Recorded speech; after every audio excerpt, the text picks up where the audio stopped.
Okay. It's my fault. All of it. Every horrific, blood-soaked second. I know that now, in the cold, gnawing emptiness that has become my existence. Hindsight is a relentless tormentor, whispering my failures, my fatal decisions, in the dead silence of memory. It started, as these nightmares often do, with the best intentions. A family vacation. A pathetic attempt to escape the grind, to reconnect with Sarah and the kids. That's the lie I sold them, the lie I tried to swallow myself. The minivan, bless its struggling heart, groaned and whined its way up that godforsaken gravel snake of a road in West Virginia, dragging us deeper into the suffocating green maw of the Appalachians. My knuckles were white on the steering wheel, a mirror of the tension coiling in my shoulders, tightening with every treacherous curve. Beside me, Sarah tried, God love her, she really tried. She traced little patterns on the fogged-up window, that practiced vacation smile stretched too thin across her lips. I saw the anxiety simmering beneath it, the same unease that was churning in my own gut. In the back, it was standard Miller family chaos. Emily, my 16-year-old, had her headphones welded to her ears, radiating pure, unfiltered teenage boredom. 12-year-old Ben was a zombie, eyes glued to his tablet, oblivious to the world. Only Leo, my 8-year-old spark, my little man, was actually vibrating with excitement. His face was practically fused to the window, bright eyes wide as dinner plates, drinking in the towering, ancient trees that blurred past like menacing green sentinels. Almost there, gang, I announced, forcing a cheerfulness into my voice that felt like swallowing sawdust. The rental cabin, rustic seclusion, the website had chirped. Charming online. Standing before it, rustic felt like a polite term for condemned.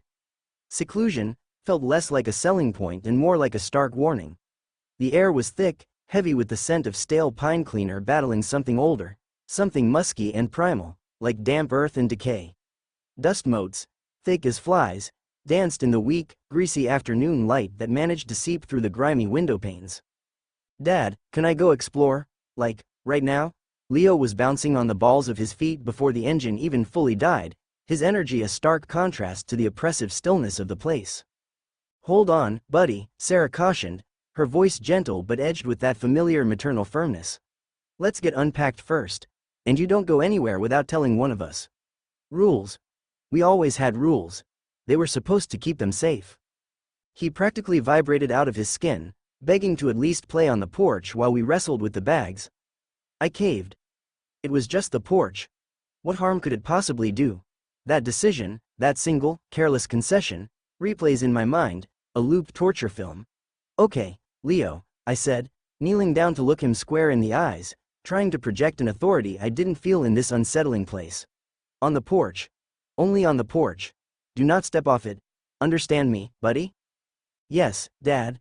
The promise shot out of him, quick and bright, as he scrambled through the cabin door, his little red jacket a vibrant splash of color against the drab, weathered wood. That red jacket. It seared onto the inside of my eyelids, a permanent, agonizing afterimage. An hour crawled by, each minute stretching into an eternity.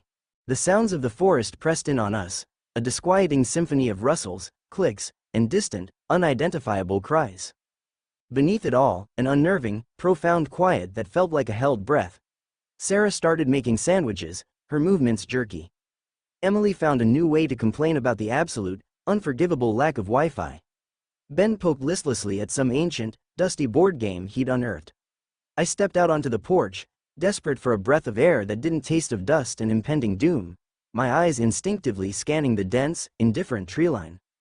Leo. My voice sounded unnaturally loud in the heavy stillness. I expected his usual energetic, slightly cheeky reply. Silence. Leo, buddy, dinner soon? Only the wind answered, whispering through the pines like a mournful sigh. A cold, hard knot of unease tightened in my stomach. I walked the length of the porch, peering over the rickety railing into the darkening woods below. The shadows were already pooling there, thick and black, no flash of red. Sarah? My voice was sharper now, edged with a tremor I couldn't control. Have you seen Leo? She came to the door, wiping her hands on a dish towel, her brow furrowed. He was right here. Leo? Her voice climbed, cracking on his name. Emily and Ben materialized behind her, their usual teenage apathy evaporating, replaced by the pale, stark masks of dawning fear. Panic, cold and sharp as a shard of ice, slammed into me. We fanned out, our calls of his name swallowed instantly by the vast, uncaring wilderness. Leo! I vaulted off the porch steps, ignoring the protesting creak of the wood, and plunged headlong into the thorny undergrowth. Branches clawed at my face, tore at my clothes, but I barely registered the pain. Leo! Leo, answer me! My throat felt raw, shredded. The woods were deeper, darker than they appeared from the cabin. Shadows stretched and writhed like grasping talons. I circled the cabin, my calls growing more frantic, more desperate. Sarah's cries, thin and terrified, echoed my own. Emily and Ben huddled on the porch, their young faces monuments to a fear no child should ever know. Dusk bled into true, suffocating night with terrifying speed. The forest transformed. Familiar shapes warped into monstrous, looming silhouettes. Every snapping twig underfoot sounded like a deliberate footstep, every hoot of a distant owl like a cruel, mocking laugh. I pushed deeper, my cheap store-bought flashlight beam cutting a shaky, inadequate path through the oppressive blackness. Then, near the gnarled, twisted roots of an ancient oak, I found the first sign. A small, brightly colored sneaker. Leo's. My breath hitched, caught in my throat like a fishhook. It lay beside a patch of leaves stained dark and wet, glistening obscenely in the weak light. Bile, hot and acrid, surged up my esophagus. I swept the light around, my heart hammering against my ribs like a trapped bird.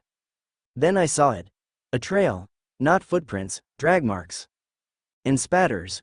Oh God, the spatters. Glistening crimson, obscene against the dark greens and browns of the forest floor. Leading away. Deeper into the black heart of the woods. A low, guttural sound reached me then, not quite animal, not quite human. It vibrated in my chest, a primal, instinctual warning that screamed danger. I ignored it, propelled forward by a desperate, sickening sliver of hope that was already beginning to curdle into dread. The trail led me uphill, towards a jagged outcrop of rock shrouded in an unnatural, clinging mist. Along this horrifying path, the true nature of the evil in these woods began to reveal itself. My stomach churned. A squirrel, its small body impaled on a crudely sharpened stick driven into a tree trunk, its belly ripped open, its tiny innards spilling out like grotesque, bloody confetti. Further on, a deer, its neck snapped at an impossible, sickening angle, its eyes wide and vacant, its entrails pulled out and arranged in some obscene, ritualistic pattern on the forest floor. The mutilations were savage, precise, almost artistic. This wasn't a bear. This wasn't a wolf. This was wrong. This was an abomination. The air grew heavy, thick with the coppery, metallic tang of fresh blood and a rank, animalistic stench that made me gag. A smell like wet, matted fur, spoiled meat, and something else, something indescribably foul.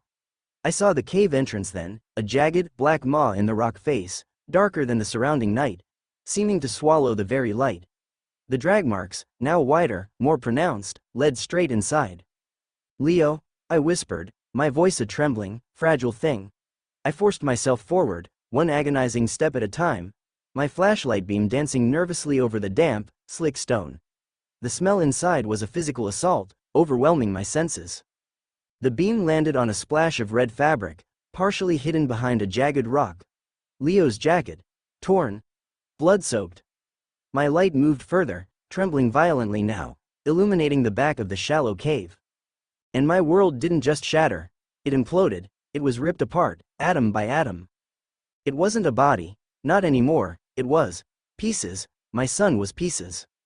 Strewn across the cave floor like refuse, glistening wetly, obscenely, in the stark white beam of my flashlight. A small hand, his hand, the one that used to fit so perfectly in mine, severed cleanly at the wrist, lying palm up as if pleading. Fragments of bone, stark white against the dark, wet earth. Matted brown hair, his hair, clinging to something unrecognizable, something pulped and ruined. The horror was absolute, a paralyzing, soul-crushing tsunami. I fell to my knees, a strangled, inhuman sound tearing from my throat as vomit, hot and acidic, spewed from my mouth. I couldn't scream. I couldn't breathe. My mind simply refused to process the totality of the atrocity, the sheer, unadulterated evil of it. My little boy, my Leo, torn apart, devoured. Agony. Not just grief, but a physical tearing inside me, as if my own heart was being ripped from my chest. I retched again, dry heaves racking my body. Tears streamed down my face, hot and useless. My fault. My fault for bringing him here.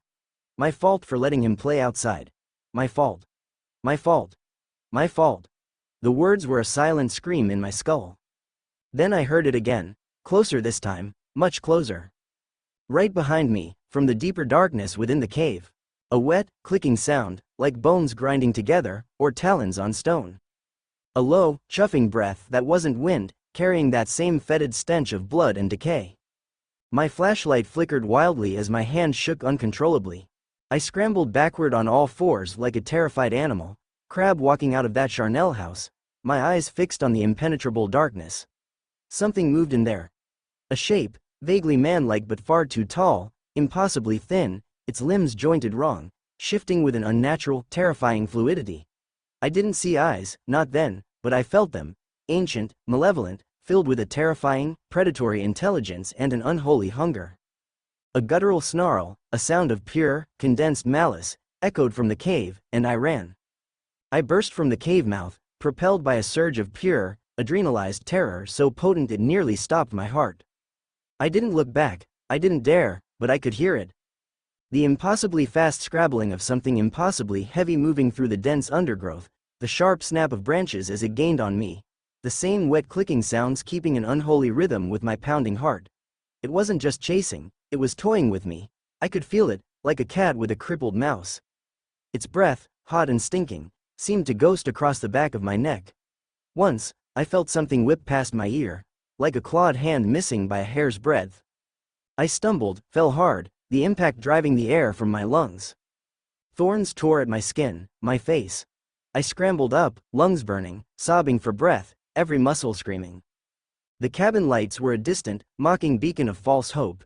Every shadow seemed to hold the pursuing horror, to writhe with its presence. I risked a glance back. 2 points of faint, pale light glowed in the darkness, low to the ground, then blinked out, only to reappear instantly, higher up, impossibly fast. It was changing shape, or its posture was inhumanly fluid, adapting to the terrain. It was gaining. Faster, Mark, faster, I gasped, tears of terror and grief streaming down my face, mixing with sweat and the blood from a dozen fresh scratches. The image of the cave, of what was left of Leo, burned behind my eyelids, fueling my desperate flight. I erupted into the clearing, a raw, incoherent scream tearing from my shredded throat. It's coming. Lock the door. Lock everything. It got Leo. It got Leo. I slammed into the cabin, my shoulder hitting the wood with bruising force, throwing my weight against the heavy door as Sarah, her face a mask of disbelief and dawning terror, frantically fumbled with the bolt, finally ramming it home. Emily and Ben were already crying, huddled together, their small bodies trembling violently. Mark. What happened? Where's Leo? What do you mean, it got Leo? Sarah shrieked, grabbing my arms, her fingernails digging into my flesh. Her eyes, wide with a terror she had never known, searched mine desperately. The words wouldn't come. How could I tell them? How could I voice the unspeakable? I sank against the door, every nerve alive, listening for any sound from outside. He's gone, Sarah, I finally choked out, the words like shards of glass tearing my throat. My voice broke. In the woods. In a cave. Oh God, Sarah. Leo. My boy. I couldn't finish. The dam of my control shattered completely. I collapsed further, racked with deep, gut-wrenching sobs, the horror of the cave, the sight of my son's desecrated remains, replaying in my mind in an endless, agonizing loop. They tore him apart, Sarah. Like an animal. Worse, oh God, our baby boy. Sarah stared at me, her face draining of all color. No, Mark, no. You're wrong. He's just lost. He has to be. But the raw, primal agony in my voice, the sheer, unadulterated terror etched on my face, told her otherwise. Her hands flew to her mouth, a strangled sob escaping. Emily let out a wail of pure anguish, and Ben just stared, his eyes huge and vacant with shock. Silence outside. A heavy, pregnant silence that was infinitely worse than any noise. Then, a soft scratch, scratch, scratch on the door. Deliberate. Calculated. Like long, sharp fingernails, or claws, testing the wood. Emily screamed again, a thin, high-pitched sound that cut through the cabin. Ben whimpered, burying his face in Sarah's side, his small shoulders shaking. "What is it, Dad?" Emily whispered, her voice trembling so hard her teeth chattered. "What got Leo?" "I don't know," I breathed, pushing myself upright, my legs shaking so badly I could barely stand. I grabbed the heavy iron poker from the fireplace, its cold weight a pathetic comfort. Something unnatural, something evil. The scratching stopped. A moment of unbearable tension, then a thunderous thump against the wall on the far side of the cabin, rattling the cheap crockery on the shelves. Then another, higher up. It was circling, testing for weaknesses. "Did you see it?" Sarah asked, her voice barely audible, laced with a dread that mirrored my own. I shook my head, the image of that shadowy, too tall figure burned into my retinas. Not clearly. Dark. So dark. Tall. Impossibly thin. It moved. Wrong. Fast. The sounds it made. I shuddered violently. And the animals. God, Sarah, the animals. Ripped apart, displayed. Crack. A window pane near the kitchen exploded inward, showering the floor with a deadly rain of jagged glass. A long, pale limb, skeletal thin, a sickly gray color, ending in wickedly sharp, black claws, snaked through the opening, groping blindly in the air. Sarah screamed and pulled the kids back towards the center of the room. Pure, unthinking instinct took over. I lunged, swinging the poker with every ounce of strength I possessed. It connected with the limb with a sickening, wet crunch, like striking waterlogged wood filled with dry bone. The limb retracted instantly, accompanied by a high-pitched, piercing screech that scraped my nerve endings raw, a sound of pure agony and rage. But it wasn't deterred, it was enraged. Heavy, thunderous blows began to rain down on the main door, shaking the entire cabin, splintering the thick wood. The hinges groaned, screws popping. It was trying to beat its way in. "The back door," I yelled, my voice hoarse. "Is it locked? Bolted?" "Yes. I checked everything," Sarah cried, her eyes darting around wildly, searching for escape routes that didn't exist. More thuds, heavier now, coming from above. A heavy, dragging, scrabbling sound. It was on the roof. The flimsy structure groaned under its weight. Dust and small pieces of debris rained down from the ceiling. "Block the windows. Furniture," I yelled. We worked in a desperate frenzy, Sarah and I, shoving the rickety table against one window, the threadbare sofa against another, while Emily tried to comfort a catatonic Ben. Suddenly, a new sound. Whispering. From right outside the shattered window, now partially blocked by the sofa. "Daddy." My blood ran cold. It was Leo's voice. His sweet, innocent voice. "Daddy, I'm scared.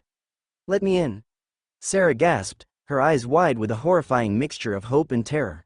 "Leo? Is that?" "No," I hissed, grabbing her arm. "It's not him, it's a trick." The voice came again, closer, from the door this time, a plaintive cry. "Mommy? It's so cold out here. Please open the door." Emily sobbed, "Make it stop, Dad, please make it stop." Then, the pounding on the door redoubled, each impact like a battering ram. A panel near the bottom cracked wide open, and for a horrifying second, I saw a sliver of something pale and a glint of a malevolent eye peering through before I kicked a heavy trunk against it. Claws scraped against the wood, trying to widen the opening. "We need to get out of here," I said, my voice tight with a forced calm I didn't feel. "The car. At first light. It's our only chance. We make a run for it." "Run where?" Emily sobbed, her face streaked with tears and grime. "It's everywhere. It's playing with us." "It's one thing," I reasoned, more to convince myself than them. "We're four. We stick together. We move fast. We aim for the car, and we don't stop, no matter what." That night was a descent into hell. We huddled together in the center of the room, the flimsy barricades our only shield. The creature outside was relentless, scratching, pounding, testing every inch of the cabin. Low, guttural whispers slithered through the cracks in the walls, sometimes mimicking Leo's voice, sometimes Sarah's, sometimes even mine, distorted and cruel, trying to lure us out, to separate us. "Mark. Come out. It'll be quick." It slammed against the chimney with such force that soot and bricks cascaded into the hearth, nearly setting the rug ablaze. We cried, we prayed, we argued in terrified whispers. Mark tried the phone again and again, no signal. Of course. Complete, utter isolation. Sarah clutched my arm, her fingernails digging into my skin until I thought I'd bleed. "What is it?" Mark, what is this thing? Fragments of stories I'd dismissed as hokey local folklore, tales told around campfires by grizzled old-timers, now clawed their way into my mind with chilling clarity. Stories about things that walked these mountains, things that weren't human, things that could wear the skins of animals, or even men. Shapeshifters. Soul eaters. I didn't say the word. Not yet. The name itself felt like an invocation. As the first hint of sickly gray dawn stained the bruised eastern sky, the sounds outside subsided. An eerie, unnatural calm fell. It felt like the silence of a predator gathering itself for the final strike. Now, I whispered, my hand shaking so violently I could barely undo the bolt on the ravaged door. Stay right behind me. Run straight for the car. Don't stop for anything. Don't look back. Emily, you hold Ben's hand. Sarah, get those keys ready. I took a deep, shuddering breath that felt like inhaling broken glass and threw the door open. The clearing was empty, bathed in the ghostly pre-dawn light. Mist clung to the ground like a shroud. Deceptively peaceful. Go. Go. Go. We sprinted across the damp, cold grass, our feet pounding a desperate rhythm. The minivan seemed miles away, a distant sanctuary. Ben stumbled, his small face contorted with terror, and Emily yanked him upright without breaking stride. Sarah fumbled with the car keys, her hands shaking so violently they looked like hummingbird wings. A blur of impossible motion erupted from the tree line to our right, tall, gaunt, moving with a horrifying, loping gait that was both graceful and utterly wrong, its limbs too long, its head lolling at an unnatural angle. It covered the distance to us with impossible, terrifying speed. Get in, I roared, shoving Sarah and the kids bodily towards the sliding door, which Sarah, bless her, had finally managed to unlock with trembling fingers. I spun around, poker held high like some pathetic knight, positioning myself between my precious family and the advancing nightmare. The creature, its skin a pale, sickly gray, stretched so taut over sharp bones it looked like parchment, its eyes glowing with a faint, internal, dead light, its mouth splitting wide into a rictus grin filled with rows of needle-sharp, glistening teeth, let out a chittering, high-pitched shriek that vibrated in my very bones. Sarah got the door open, bundling the crying, screaming kids inside. Mark, get in. Mark. Her scream was pure, unadulterated agony, a sound that would haunt me for the rest of my days. I met the creature's charge head-on. I swung the iron poker with all the desperation of a condemned man, connecting with its shoulder. I heard, and felt, a wet, sickening crack, and the thing staggered, but it barely flinched, its glowing eyes fixed on me with malevolent intent. A clawed hand, impossibly fast, lashed out. It tore through my jacket, through muscle and sinew, deep into the flesh of my arm. Pain, white-hot and immediate, exploded up my limb. I yelled, a sound of pure agony, but I stood my ground. I had to. Drive, Sarah, go, now, I screamed it, pouring every ounce of command, every fiber of my being, into those words. I saw her face, her beautiful face, torn between terror for herself and the kids, and love for me. I saw Emily screaming my name from the window, her small face a mask of horror. With a final, desperate roar fueled by a love so fierce it burned away my fear, I lunged forward again, abandoning the useless poker, tackling the creature around its spindly, unnaturally jointed legs. We crashed to the ground in a brutal tangle of limbs and snarling. I felt claws rake across my back, tearing fabric and flesh with horrifying ease. Hot, fetid breath, reeking of the grave and old, spoiled blood, washed over my neck. I smelled the blood, my blood, now mixing with the stench of Leo's blood, the blood of the forest animals. Go, I screamed again, a raw, primal, broken sound. I heard the minivan's engine roar to life, the tires spitting gravel and dirt as they found purchase, tearing away from that cursed place. They were getting away. They were safe. That was all that mattered. I closed my eyes, bracing for the inevitable, a strange sense of peace settling over me amidst the agony. Searing pain erupted in my side as teeth, impossibly sharp, needle-like, clamped down, grinding, tearing through flesh and muscle, grating against bone.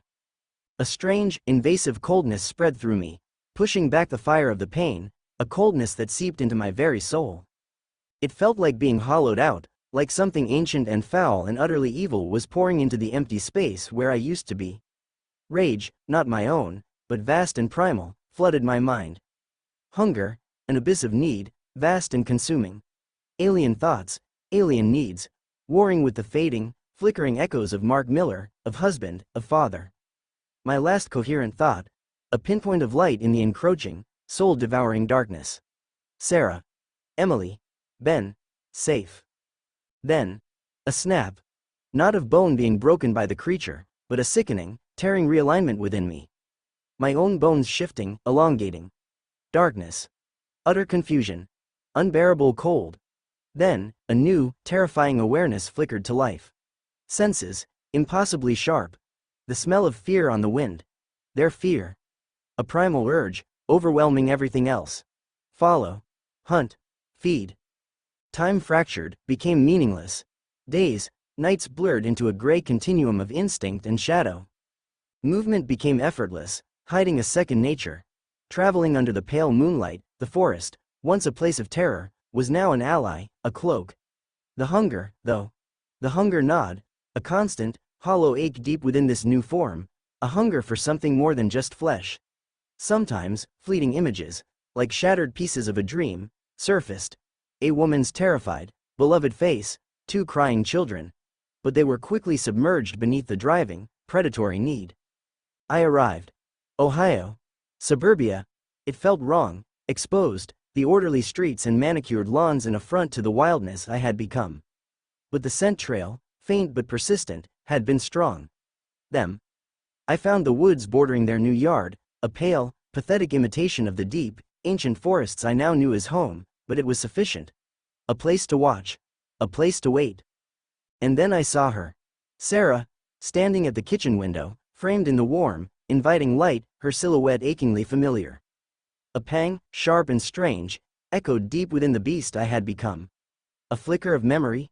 A ghost of love? Or just the predator recognizing its quarry after a long hunt? The hunger intensified. A burning torment. The new, terrible instincts surged, demanding, insistent. I stood just inside the tree line, letting the deepening shadows cloak my altered, grotesque form. My eyes, perfectly adapted to the encroaching dark, caught the dying light of the sunset. I saw her freeze.